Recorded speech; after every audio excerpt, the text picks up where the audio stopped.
Hello everyone! Today we are doing tote bag painting. Let's go over our materials. I've got my tote bag, my instructions from Crafts and Drafts. I've got both paintbrushes and I also grabbed some makeup sponges.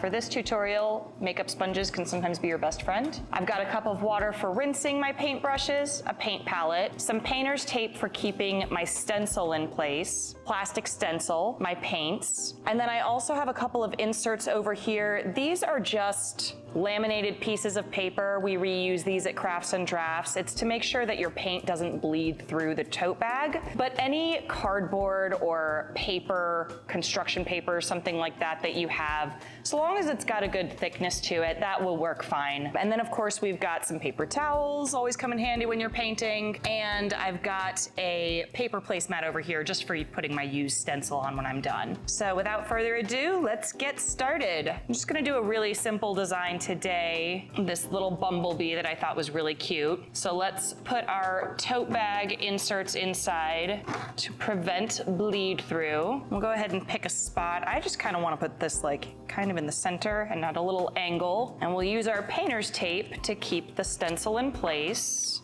So we've got that there, and let's go ahead and get our paints ready to go. Regardless of whether you do paintbrushes or sponges, you want to make sure that if you're using a plastic stencil, use extremely light paint. So don't load up your paintbrush, keep it really light, because the plastic stencil is not going to have any kind of barrier protection from bleed through.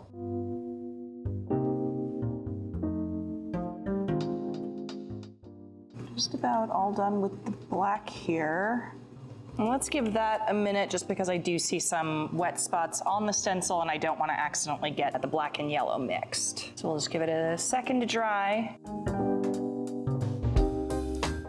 Okay, now that the black has pretty much dried on here, let's move on to the yellow. And I'm just gonna go ahead and switch to using a makeup sponge just so that you can kind of see that as well. Again, just regardless of your medium, use very, very, very light paint. And if you do feel like you maybe overloaded your paintbrush or your sponge with too much paint, at least start in the middle.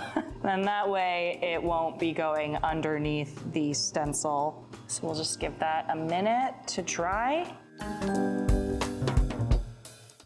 So let's go ahead and check out the finished product. Look at that. Look at how cute that is. And that is tote bag painting. So of course, if you want to do more, you can do more. I'm just going to be doing this for the purpose of this tutorial. And thank you for joining me.